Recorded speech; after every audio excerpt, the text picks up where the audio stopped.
When Arbenz became president of Guatemala, the country was very much under the thumbs of United Fruit Company, the big international corporations. And Arbenz ran on this ticket that said, you know, we want to get the land back to the people. And once he took power, he was implementing policies that would do exactly that, give the land rights back to the people. United Fruit didn't like that very much. And so they hired a public relations firm, launched a huge campaign in the United States to convince the United States, the people, the citizens of the United States, and the press of the United States, and the Congress of the United States, that Arbenz was a Soviet puppet, and that if we allowed him to stay in power, the Soviets would have a foothold in this hemisphere. And that, at that point in time, was a huge fear on everybody's mind, the Red Terror, the Communist terror. And so, to make a long story short, out of this public relations campaign came a commitment on the part of the CIA and the military to take this man out. And in fact, we did. We sent in planes, we sent in soldiers, we sent in jackals, we sent everything in to take him out, and did take him out. And as soon as he was removed from office, the new guy that took over after him basically reinstated everything to the big international corporations, including United Fruit.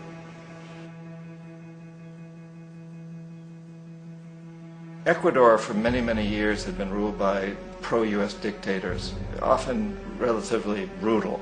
Then it was decided that they were going to have a truly democratic election. Jaime Roldos ran for office, and his main goal, he said, as president would be to make sure that Ecuador's resources were used to help the people. And he won, overwhelming, by more votes than anybody had ever won anything in Ecuador. And he began to implement these policies to make sure that the profits from oil went to help the people. Well, we didn't like that in the United States. I was sent down as one of several economic hitmen to change Roldos, to corrupt him, to bring him around, to let him know, you know, okay, you know, you can get very rich, you and your family, if you play our game, but if you continue to try to keep these policies you've promised, you're going to go. He wouldn't listen. He was assassinated. As soon as the plane crashed, the whole area was cordoned off. The only people that allowed in were U.S. military from a nearby base and some of the Ecuadorian military. When an investigation was launched, two of the key witnesses died in car accidents before they had a chance to testify. A lot of very, very strange things that went on around the assassination of Jaime Roldos. I, like most people who've really looked at this case, had absolutely no doubt that it was an assassination. And of course, in my position as an economic hitman, I was always expecting something to happen to Jaime, whether it be a coup or assassination, I wasn't sure, but that he would be taken down because he was not being corrupted. He would not allow himself to be corrupted the way we wanted to corrupt him.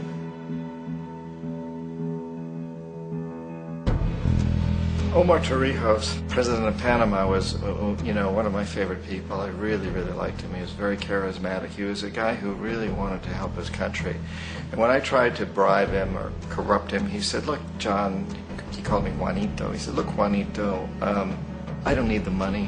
What I really need is for my country to be treated fairly.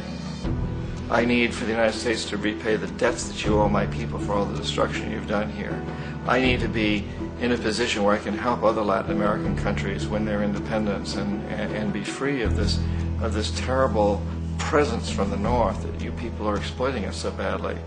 I need to have the Panama Canal back in the hands of the Panamanian people. That's what I want. And so, leave me alone. Don't try to bribe me. It was 1981, and in May, Jaime Roldos was assassinated. And Omar was very aware of this. Torrijos got his family together and he said, I'm probably next, but it's okay because I've done what I came here to do. I've renegotiated the canal. The canal will now be in our hands. He just finished negotiating the treaty with Jimmy Carter. In June of that same year, just a couple of months later, he also went down in an airplane crash, which, there's no question, was executed by CIA-sponsored jackals. Tremendous amount of evidence that one of Torrijos' security guards handed him at the last moment as he was getting on the plane a tape recorder, a small tape recorder that contained a bomb.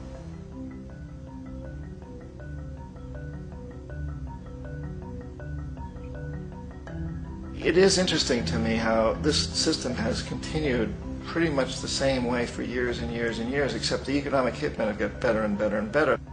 Then we come up with, very recently, what happened in Venezuela.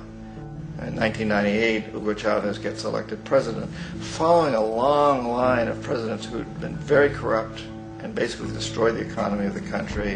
And Chavez was elected amidst all that. Chavez stood up to the United States, and he'd done it primarily demanding that Venezuelan oil be used to help the Venezuelan people. Well, we didn't like that in the United States. So in 2002, a coup was staged, which there's no question in my mind, and most other people's minds, that the CIA was behind that coup.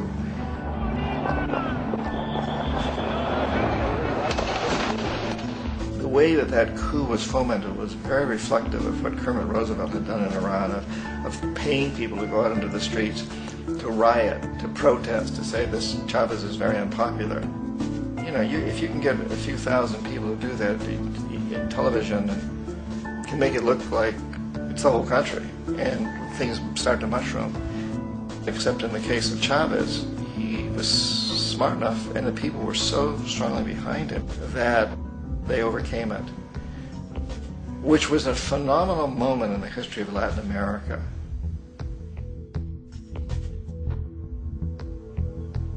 Iraq actually is a perfect example of the way the whole system works. So we economic hitmen are the first line of defense. We go in and we try to corrupt the governments and get them to accept these huge loans, which we then use as leverage to basically own them. If we fail, as I failed in Panama with Omar Torrijos and in Ecuador with Jaime Roldos, men who refuse to be corrupted, then the second line of defense is we send in the jackals. And the jackals either overthrow governments or they assassinate. And once that happens and a new government comes in, and boy, it's going to toe the line, because the new president knows what will happen if he doesn't. In the case of Iraq, both of those things failed. Economic hitmen were not able to get through to Saddam Hussein. We tried very hard. We tried to get him to accept a deal very similar to what the House of Saud had accepted in Saudi Arabia, but he wouldn't accept it. And so the jackals went in to take him out. They couldn't do it. His security was very good. After all, he had one time worked for the CIA. He'd been hired to assassinate a former president of Iraq and failed, but he knew the system. So in '91 we send in the troops and we take out the Iraqi military. So we assume at that point that Saddam Hussein is going to come around. We could have taken him out, of course, at that time, but we didn't want to. He's the kind of strong man we like. He controls his people. We thought he could control the Kurds and keep the Iranians in their border and keep pumping oil for us. And then once we took out his military, now he's going to come around. So the economic hitmen go back in the 90s without success. If they'd had success, he'd still be running the country. We'd be selling him all the fighter jets he wants and everything else he wants. But they couldn't. They didn't have success. The jackals couldn't take him out again. So we sent the military in once again, and this time we did the complete job and took him out, and in the process created for ourselves some very, very lucrative construction deals. Had to reconstruct a country that we'd essentially destroyed, which is a pretty good deal if you own construction companies, big ones. So, you know, Iraq shows the three stages. The economic hitmen failed there, the jackals failed there, and as a final measure, the military goes in. And in that way, we've really created an empire, but we've done it very, very subtly. It's clandestine. All the empires of the past were built on the military, and everybody knew they were building them. So the British knew they were building them, the French, the Germans, the Romans, the Greeks, and they were proud of it. And they always had some excuse, like spreading civilization, spreading some religion, something like that. But they knew they were doing it. We don't. The majority of the people in the United States have no idea that we're living off the benefits of a clandestine empire, that today there's more slavery in the world than ever before. And then you have to ask yourself, well, if it's an empire, then who's the emperor? Obviously, our presidents of the United States are not emperors. An emperor is someone who's not elected, doesn't serve a limited term, and doesn't report to anyone, essentially. So you can't classify our presidents that way. But we do have what I consider to be the equivalent of the emperor, and it's what I call the corporatocracy.